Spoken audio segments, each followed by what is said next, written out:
Last night we began our journey in what we called the island of me. We discovered the powerful effect of self-centeredness and how destructive that power can be. Many of you have shared the results of last night and how doing your homework really impacted you and showed you where you're really at. Some of you weren't aware of where you really were. Now you've come to grips with that reality, and so now this morning we're going to help you take the next step into that journey, and we're going to take you to the universe of we, realizing there's a big world. God wants you off that island and into the universe that He created that involves others. And so we're going to talk about other-centeredness today. Linda's going to be coming up in just a moment, and she's going to begin session 2. So I'd like for you to just give my hero, my best friend, a warm welcome back to this pulpit. Will you do that for me, Linda?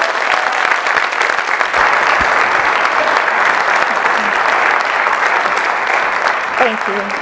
Thank you for your love and kind words. They really do mean a lot to me. I appreciate them very, very much. They go right to my heart, so thank you. This morning, we're going to build upon what we talked about last night, and if you would open your workbooks with me to page 8, Session 2, Embracing the Universe of We. Those of you that invested the time last night or this morning to discuss the homework questions possibly came up with some areas. I'm sure the Lord directed your conversations, and some points were highlighted that maybe you need to work on in your relationship or in yourself to help your spouse. Maybe some things were brought to your attention that before had been maybe just kind of nagged at, and you didn't realize how important it was, how serious it was to your spouse. You didn't recognize the pain that it really caused them, and as they were honest and opened up their heart to you, you were able to see their heart and maybe made a commitment to yourself, I trust. Maybe a commitment even into the Lord that said, you know, I'm going to work on that. I really need to. I love my spouse. I don't want to go on that journey to disconnectedness. I don't want to be ignorant anymore. I really, really want to do what's right. And I make that commitment. And maybe you made that verbally to your spouse. Maybe you prayed it unto the Lord.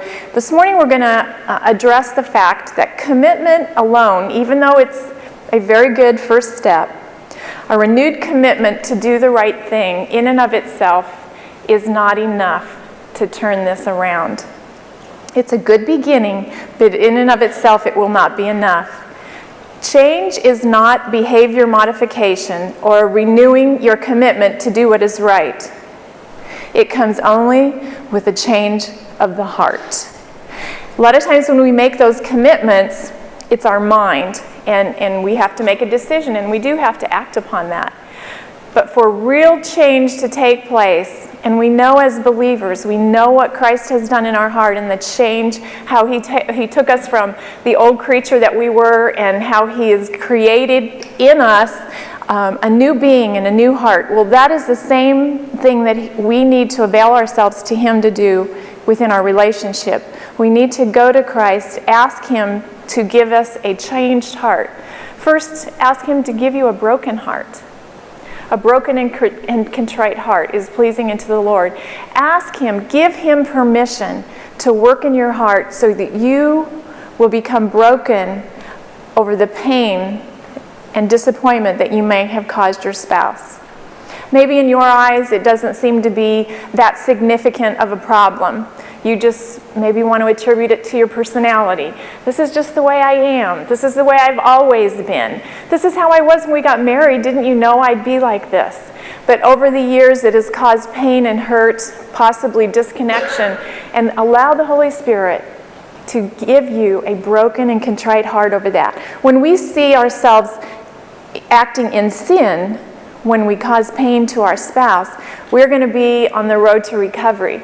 Recognizing that pain and not glossing over it and giving excuses, but really recognizing it as sin will allow us to have a broken heart before the Lord, before our spouse, and that's when significant change will happen. Philippians 2:5 says, "Let this mind or attitude be in you, which was also in Christ Jesus." I pray so often to have the mind of Christ. We live in this natural world and very easily can become very carnal and be working from a natural mind. We have our common sense and our logic, and it's very, very easy to work from the mind that God gave us in the natural sense. When it comes to relationships and the work of Christ and what He wants to do in us and through us, I encourage you to pray and ask Him for the mind of Christ. It will be amazing how that will change how you see things. How do you journey out of the self-centered world of me? So how do we go on this next journey? We believe the answer is to seek and work for true intimacy.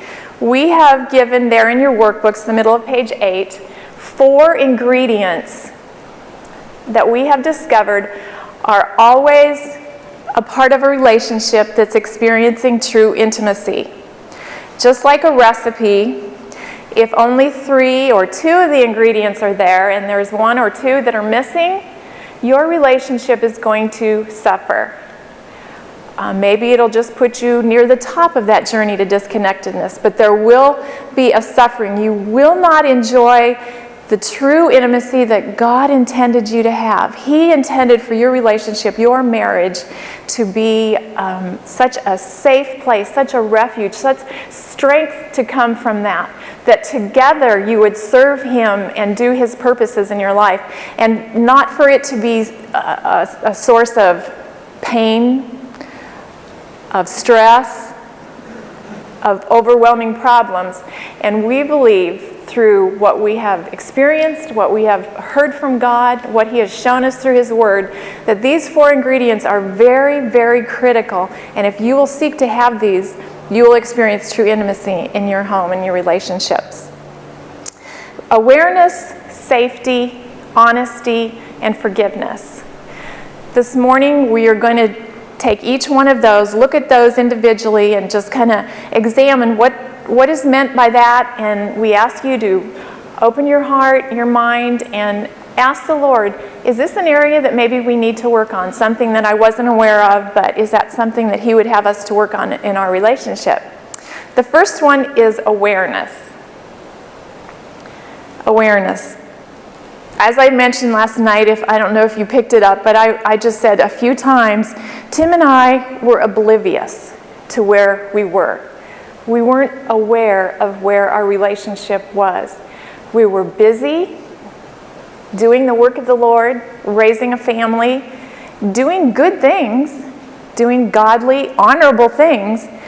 And in doing that, you kind of put your relationship on that default. You know, it goes into neutral, and you just figure, okay, you're the adult, I'm the adult. We have to be concerned about, in pastoring, we were concerned about the people in the church, helping them, shepherding them, our children, not adults yet, so all our energy went to that, and we sort of took each other for granted and were not aware of where our relationship really was. We were oblivious to what was really happening. I shared the journey to disconnectedness. Not only had I never heard that teaching before, we were totally oblivious that we were on that journey. We just were out of touch with where each other was. We were so caught up in the things that we thought were critical and really important that we let our relationship fall by the wayside. And we have talked to so many families that have done the same thing, especially during the child rearing years. And it's really critical. I just applaud you for being here this weekend, for investing not only financially, but your time. I know time is so valuable, and this was an entire weekend that you gave up. You are very, very wise. And it is sowing into your marriage. And many of you are here that have a strong marriage and very healthy. And you are just here to invest and to make it stronger. I commend you, because that is part of becoming aware. That is how you become aware of where is each other at. Otherwise, we stay on that fast-paced track of life and we take each other for granted. Another part of awareness, number 2, is to your workbook says recognize our differences. I'd like to have you change that word, if you'd be so kind, to respect our differences. It's very easy to recognize each other's differences. A lot of times those differences are very glaring in our face, and those are the things that cause us pain and frustration. But it's a different story to really respect our differences. Tim and I have learned in this awareness stage that God wants us to not just recognize how we're different, but to respect those things. A lot of times the things that attracted us to each other in our dating years, things that we thought, for myself, I know one of the things that I just loved about Tim and his whole family was they knew how to have fun and be positive. Everything was just upbeat in their home. There was a lot of energy in their home. And, you know, when you think back on how I described the scripts from our past, there was a lot of energy in his home. Sometimes it was positive, sometimes it was negative, but there was just that enjoyment of life and spontaneity, and that really attracted me to him because our home was a little more scheduled, less emotional, just low energy, and so I just thought, this is going to be great. And a lot of you found things like that in your spouse, that thing that attracted you to them so much now somehow has become very annoying. Why is that? Why is that? We have to go back to how, and remember how it was before, and to learn to respect those things in our spouse that are different. For me, that fun attitude, you know, you think, well, how could you ever, why would that ever get on your nerves? Well, there'd be times when I'd think, this is a situation we need to be serious about, or we need to plan for this. You know, I'm great at making lists and scheduling and planning, and Tim's like, it'll all work out. You know, it's okay, don't worry about it, don't stress. And so there were times that was very frustrating to me and annoying.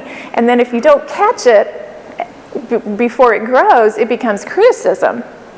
And you become critical, and I began to resent and become critical, thinking, well, he's just so immature, you know. He needs me to help him figure these things out, and where would he be without me? And those things grow, and that crack on that journey becomes wider and wider, and we will be disconnected. So respecting our differences.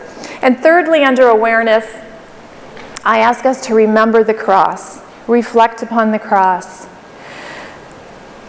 Those of you that are here today, all are believers, you love the Lord, you serve Him with all your heart. He is the center of your life, but so often we don't make Him the center of our marriage. It seems so simple. It seems like, well, of course we do, but do we really? Reflect upon the cross and recognize His love for you, His love for your relationship. He wants you to succeed. When you're in a situation where there's conflict, one has one opinion, one has another, you can't seem to come to an agreement, look at that as an opportunity to invite the Lord. Invite Him right into that conflict. He has the solution. It's not just the two of you, it's the three of you. He so much wants to be a part of your relationship. Reflect upon the cross. Become aware of His presence in your relationship. That right there can help some of you immensely.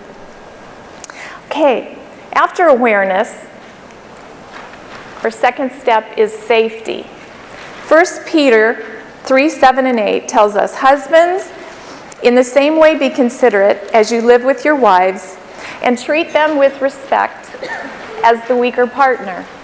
Finally, all of you live in harmony with one another. Be sympathetic, love as brothers, be compassionate and humble.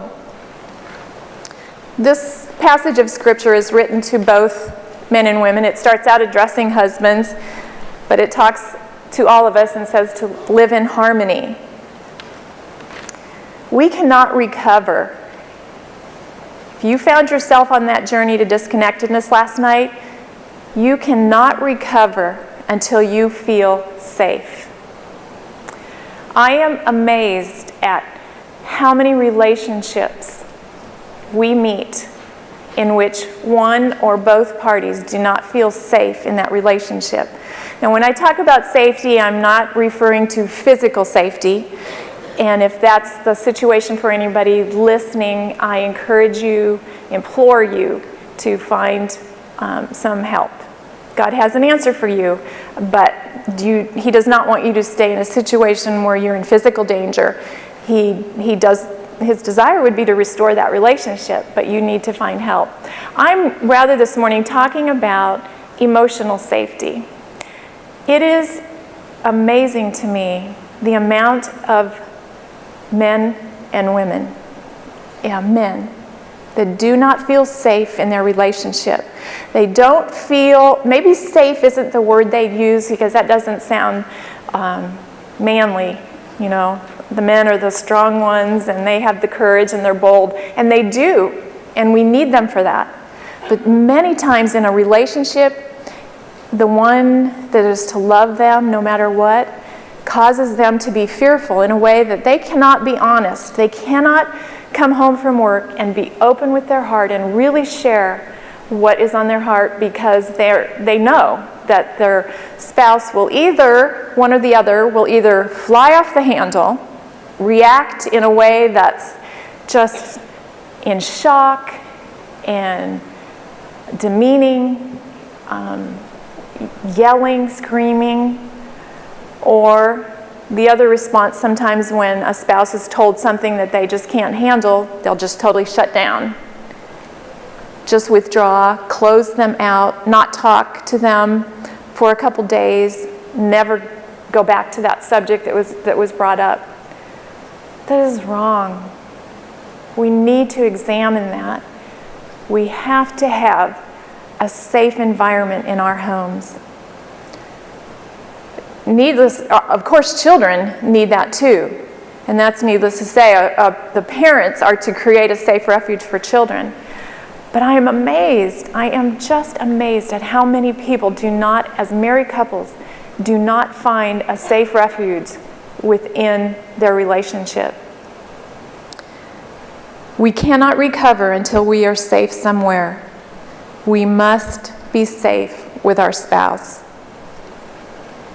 We are most prone to engage in intimacy in relationships we think are safe. That is why other outside relationships start many, many times. You know, you've heard this typical scenario, a boss and his secretary kind of a thing, and not all the time, but a lot of times it'll happen because that man, that boss, is not able to be honest with his wife at home, and he finds safety in the relationship of a secretary or a worker. That's how those things happen, and if we're on that journey to disconnectedness and we're not safe at home, we are going to find a place of safety. In my testimony, that's what I found via email. That was a safe area for me to be able to share my heart. When I would share it with Tim, or attempt to, I found what I interpreted as a not safe response. Now, I'd never feared physical harm in any way, but for me, personally, my personality, if the person I'm talking to either shuts me out, gives me body language that says, whatever, get over it, that's your problem, I'm gonna stop talking. Or if they respond in a defensive way, that's gonna shut us down. I just ask you to take a minute and examine your heart. Think back over the past week or two. Does my spouse do that to me? Do I do that for my spouse?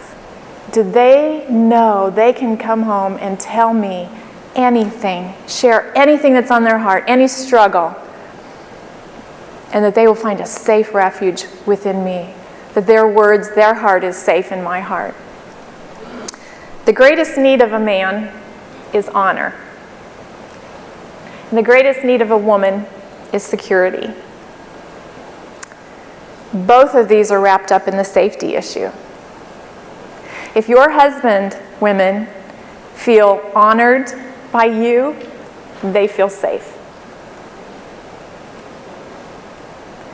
If your wife feels secure, protected in your love, she feels safe. Now, again, we refer to our story only because it's an example for you to be able to put the pieces together for yourself. In our relationship, did Tim love me? He did. He loved me more than I think any man has ever loved a wife. But I didn't know that. I didn't feel safe. I didn't feel secure. I didn't feel protected. If anything, I felt like I needed to protect myself from him, from the emotional pain that he caused me. Did he feel honored by me? Did I honor him in my heart? I did. Did he feel honored? No. Did he feel safe? No. Because of the things that I would say to him, he interpreted as criticism, dishonoring. And instead of taking the time and working through that and understanding his childhood and recognizing certain things that I would say and ask that they dishonored him, instead of understanding that, I just chose to withdraw and pull away. Safety is a critical, critical issue. And if that is one area that is lacking in your relationship, it will keep you from enjoying the true intimacy that God intends for you. And most often, if your relationship is suffering in this area, then your relationship with your children probably is too. Safety is a huge area. What affects the safety issue? What are some things that will cause pain in this area? Negative comments and sarcasm. Some people like to say, that are sarcastic, they like to say, well, that's just my personality. That's how I lighten the mood, and that's how I make fun. And I don't know anybody here, so I don't know if that's you. So I'm not speaking directly to you. But if that's your tendency, I just encourage you to take that before the Lord and ask him how he feels about that. I don't want to bring any judgment on you, but ask the Lord. Because a lot of times we cause pain through sarcastic remarks. And I guarantee you, if you're sarcastic with your spouse, the one that you're to endear, to honor, to protect, they have probably been hurt many, many times by your sarcasm. Feelings of superiority or inferiority between the sexes will definitely affect the safety issue. If you have that attitude that men are better than women, or as women, we think we're smarter than men, and we can all, fit in different reasons why we might think that. I know men can look at women as emotional basket cases, and we don't have any logic, and we aren't able to handle stressful situations, and women can look at men thinking they just don't get it. They don't have a clue about relationship. They know how to work the remote control, but they really don't get it. It's really easy to fall into stereotyping each gender that way. A lot of commercials are geared towards it. A lot of jokes are geared towards it. And if we're not careful, we can fall into thinking that way. And if you tend to think that the other gender is a little inferior to your gender, this is going to affect the safety issue. It will. It'll eat away at that. No time for tenderness. This is a big one. Who has time? We have to find time for tenderness. A little simple exercise that we have come across, actually we discovered it in a movie that we watched, that we do oftentimes that just gives you that little time for tenderness, is at the end of a day, and you can do this in the car, when you're almost sound asleep in bed, at dinner table, anytime you can just do this. Ask each other, what was your high today and what was your low? It's a really simple thing. If you have children at home, it's fun to do it with them too. What was your high today? It doesn't have to be, some thing that you spend 5 minutes thinking about. What was the best thing that happened today? Oh, my boss said I did a good job on that, getting that in on time, that report that I was working on. Oh, good. How about you? Oh, I went to school and Susie's teacher said she's doing better, and that conference went really well. So what is helpful about that? Ask each other their lows. What was your low today? Well, it wasn't too bad. I kind of had a good day. Maybe the traffic coming home got on my nerves, but that's about it. How about you? What was your low? What good comes through that? If you do that over and over and over, that crack that we talked about last night can get smaller and smaller. It brings you closer together. It helps you understand your spouse. It's a simple, there's nothing spiritual about that little exercise or activity other than it's putting into place the spiritual principles and making it a practical event of your day that will help you be closer. Because then, after you've done that maybe 5 days in a row, you realize, oh, those are the things that really bother my husband. Wow, my wife is really stressed over that situation with our daughter at school. You get to know each other better. You understand their world. Most often our days are spent in two different worlds. It helps you get closer and closer, and it's just an automatic, you have more love for them. You have more compassion. It's a wonderful tool. Just a little, it's not in your workbooks, but if you want to pick up on that, it's been really, really fun. We started it at home when our daughter was still at home as a teenager. She took it to college. Every year at school, she started with her roommates. They'd turn the lights out before they went to sleep, last thing of the night.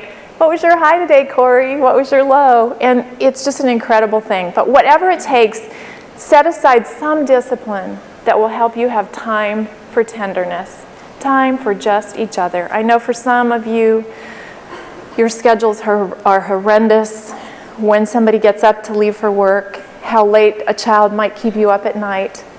I know, it's hard, and that's why it's not already happening.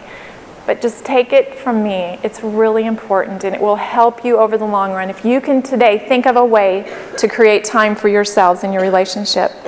Unbridled fear or anger is another element that is huge in destroying safety in relationships. I've pretty much addressed that quite a bit. But if you have an issue in your relationship where one of you is either extremely fearful or the other is extremely angry and can become angry at things that you never know what's going to set them off, I really encourage you to find help.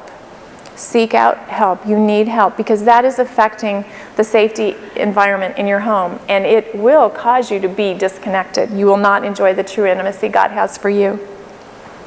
Once you are safe, you can begin to see through the other person's eyes. I want to share a story with you that was written by Stephen Covey. It was an experience he had on a subway one day in New York City. You might be familiar with it, but it really illustrates what I mean by seek first to understand and then to be understood. When there's a situation that might be a little sensitive, maybe some conflict is involved there, some stress, make it a point first to try to understand the other person's point of view. Doesn't mean you're not going to have your chance to share yours, but seek first to understand them. Then have your turn to be understood. And this story kind of illustrates how important it is and how it can really, really help and change your attitude. Stephen Covey, one of our favorite authors, tells of an experience he had one Sunday morning while riding a subway in New York. People were sitting quietly, some were reading newspapers, some were lost in thought, some were resting even with their eyes closed. It was a calm and peaceful scene. Then suddenly, a man and his children entered the subway car. The children were so loud and so rambunctious that instantly the whole climate of the subway changed. The man sat down next to me and closed his eyes. He was apparently oblivious to the situation. The children were yelling back and forth, throwing things, even grabbing people's newspapers. It was very disturbing, and yet the man sitting next to me did nothing. It was difficult not to feel irritated, and I couldn't believe that he would be so insensitive as to let his children run wild like that and do nothing about it and take no responsibility at all. It was easy to see that everyone else on the subway felt irritated too. So finally, with what I felt was unusual patience and restraint, I turned to him and said, "Sir, your children really are disturbing quite a few people. Do you think you could try to control them a little more?" The man lifted his gaze as if to come to consciousness for the first time, and he said softly, "Oh, I'm sorry, you are right. I guess I really should do something about it. We just came from the hospital where their mother died about an hour ago.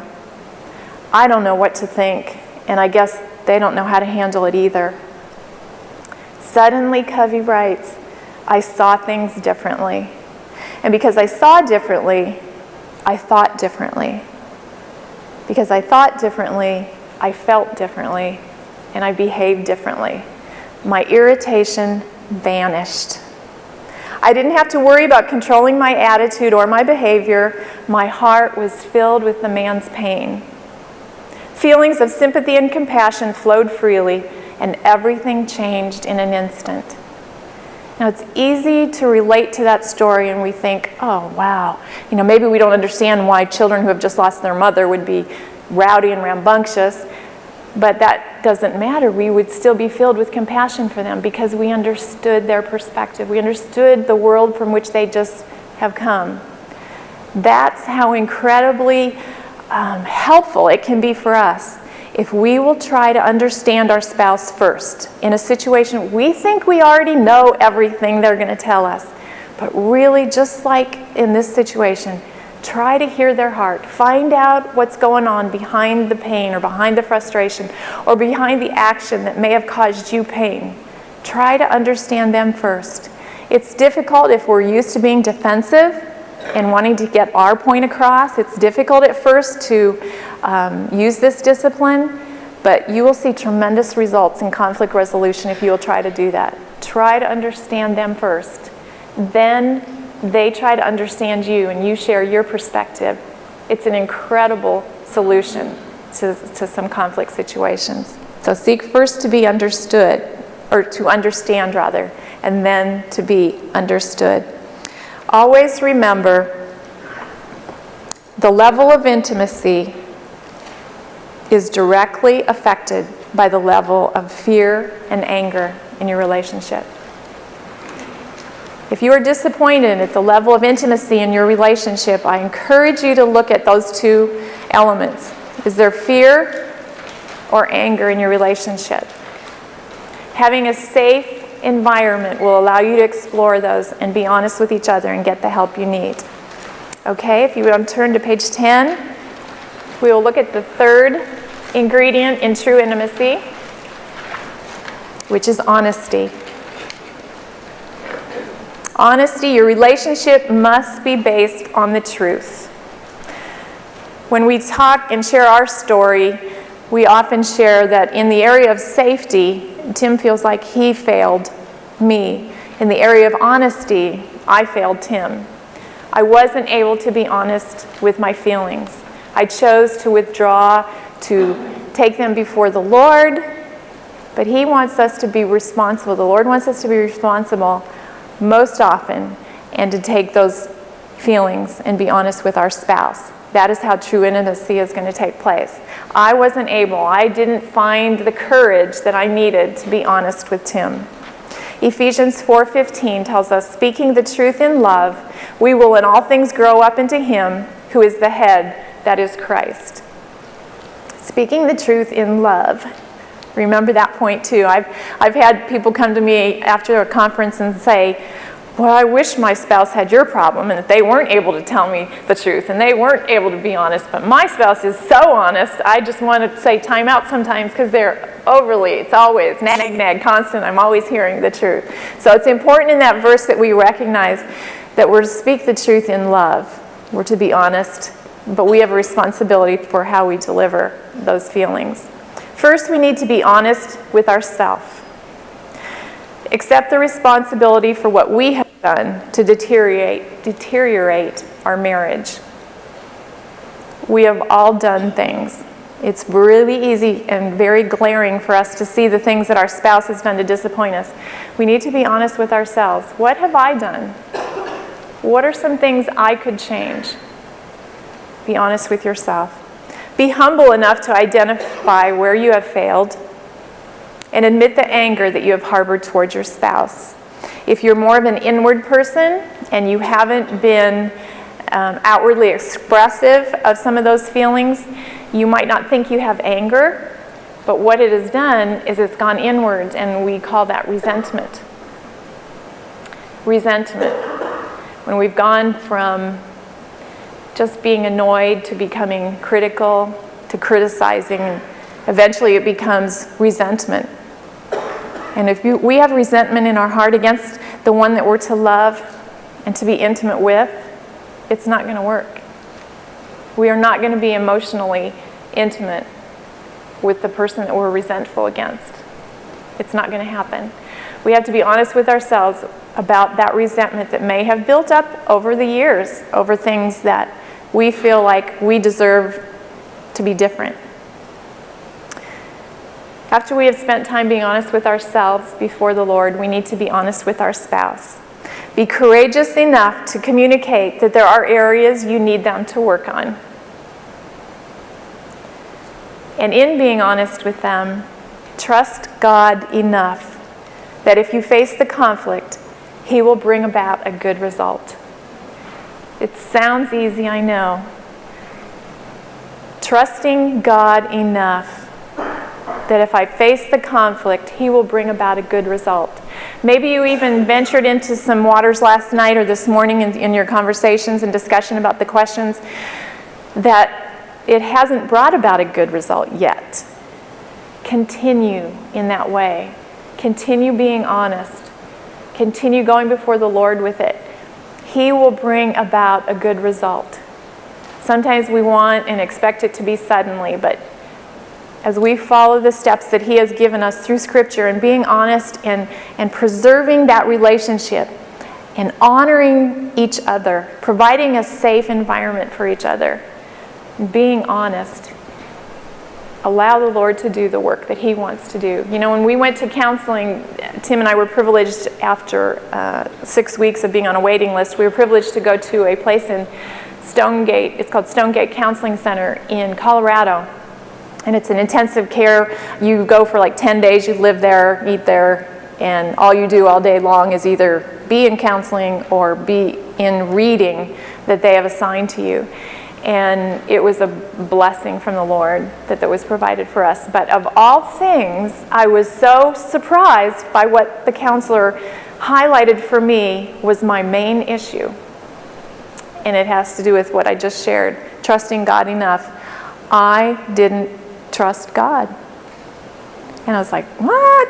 I lived for the Lord all my life, and I prayed for miracles, and we planted a church, and I trusted God with all those things. I left family back east and moved, you know, I didn't understand what he was saying.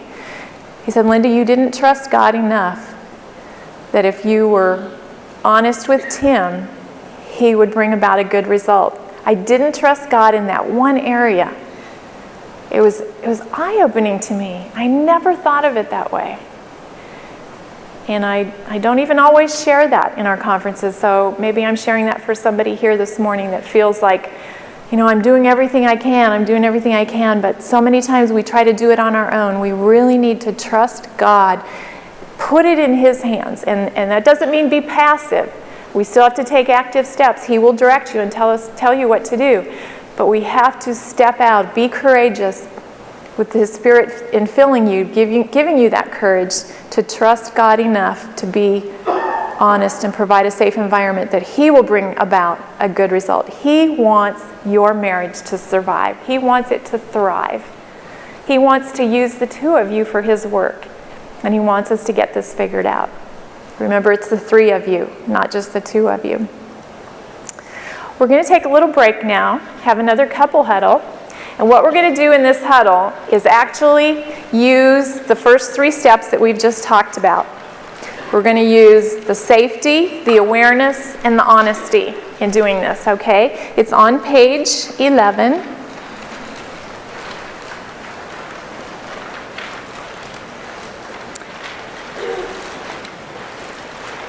Discovering each other's love languages.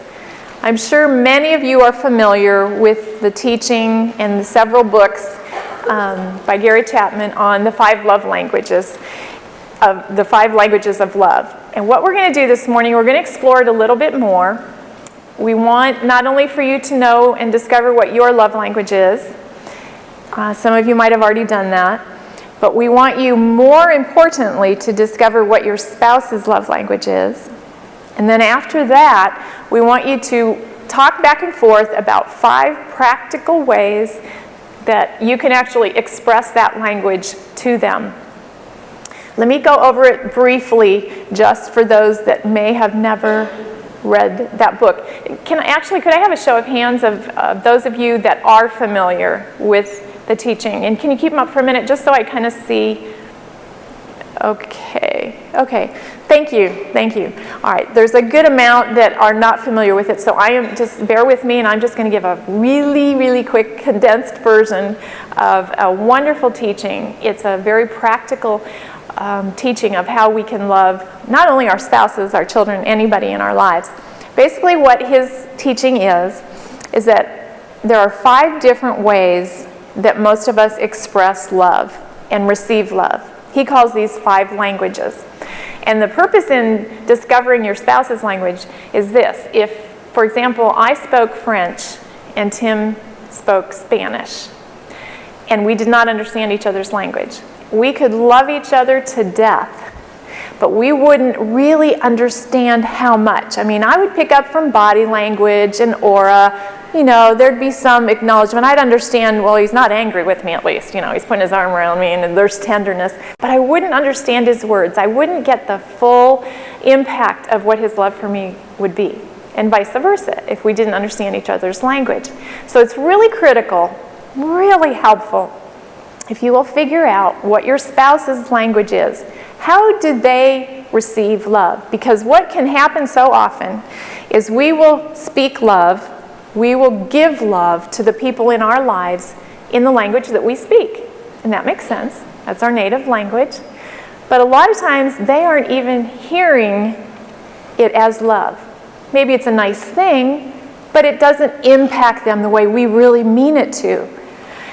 And vice versa with our spouse to us. So as we explore this a little bit, finding out what your spouse's language is, you probably will be able to look back over the past few years and think, oh, that's why they do that, and that's what they mean when they do this and this for me. And I just thought it was nice, but I didn't really know that it meant they were doing that because they loved me.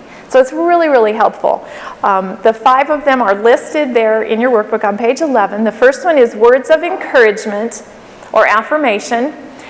Pretty self-explanatory. If your love language is words of affirmation, that is how you are going to show other people that you care about them. You are going to affirm them. You are going to tell them things about them that you appreciate. Qualities, it's not just appearance. It's more often qualities, character issues, things that you've seen as their track record, things that you appreciate in who they are.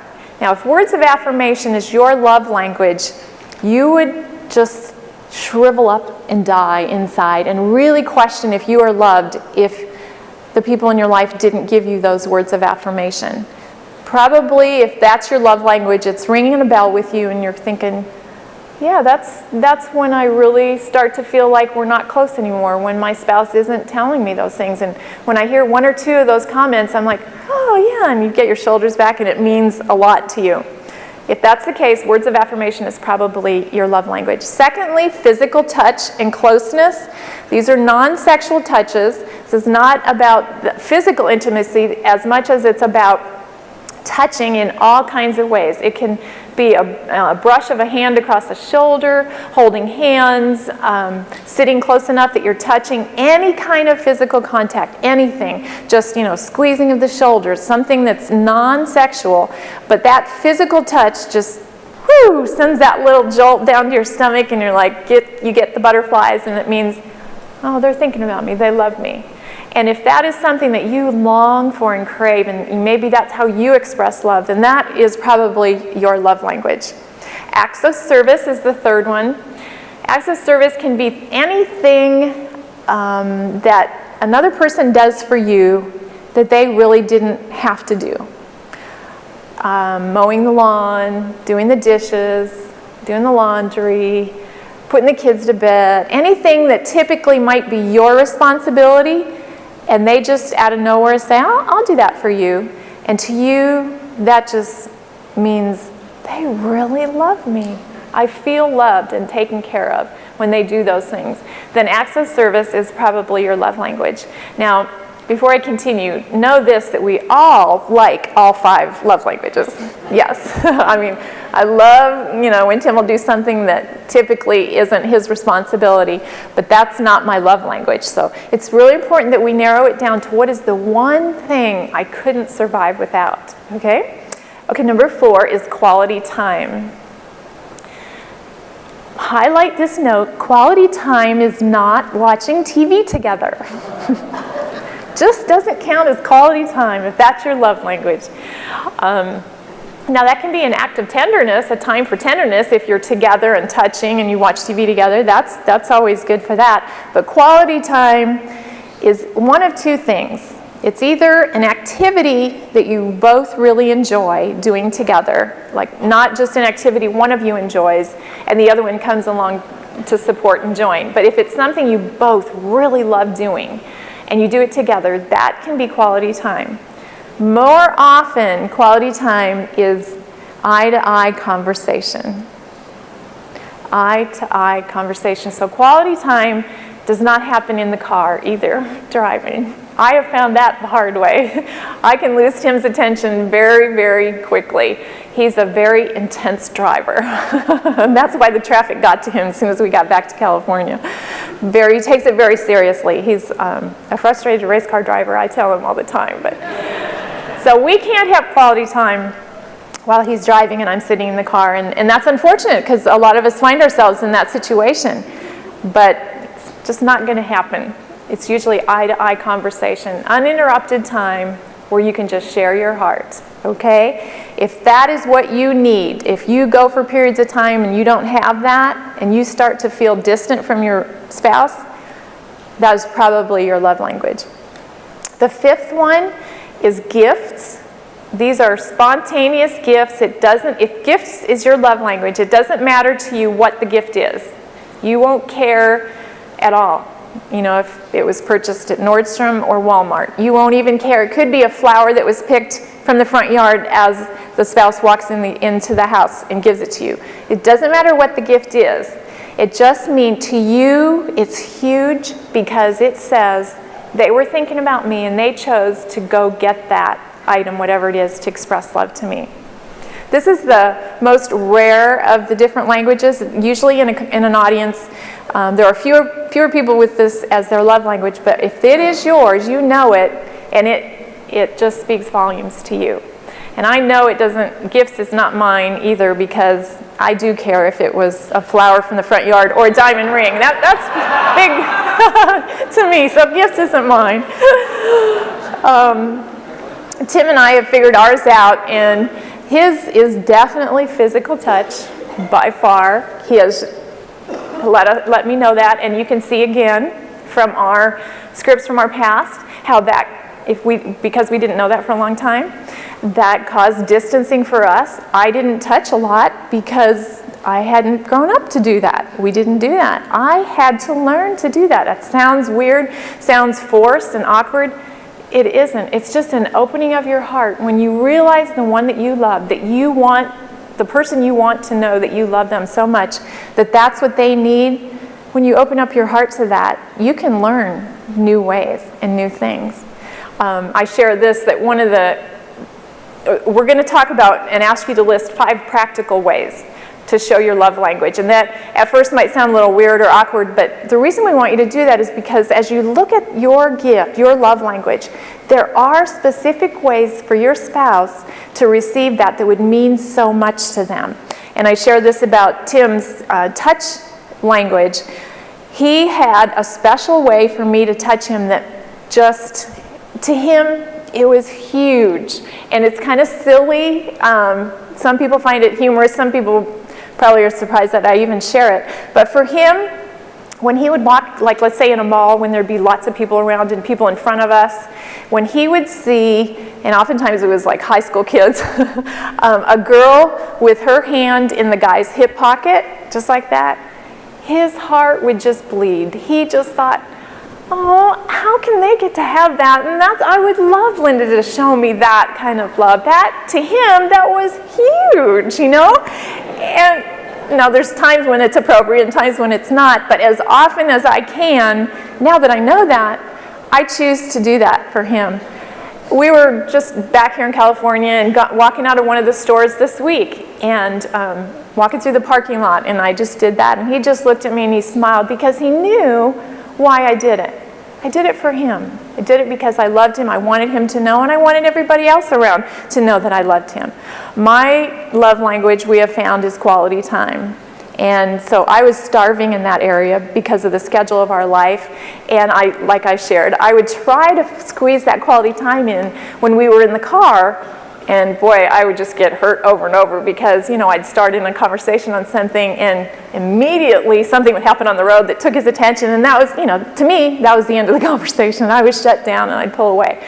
So it's really, really important not only to discover your spouse's love language, but to find 5 ways of how to express that. Maybe, men, maybe your wife is going to say, acts of service is my love language. And you're thinking, if you don't do the 5 practical ways, you're thinking, okay, this is Saturday. When we go home, I'm going to surprise her and I'm going to do the laundry. And maybe you've never done the laundry before. I know most of you are smarter than this. But yeah, if you put the whites in with the reds and turn things into pink, she's not going to really receive that as love. It's not going to come across. So you really want to be practical this morning. So take a few minutes. We're going to give you a significant break, probably about 20 minutes. So take the break, work on this together, have fun, but realize you're combining the safety, the awareness, and the honesty ingredients of true intimacy. Okay?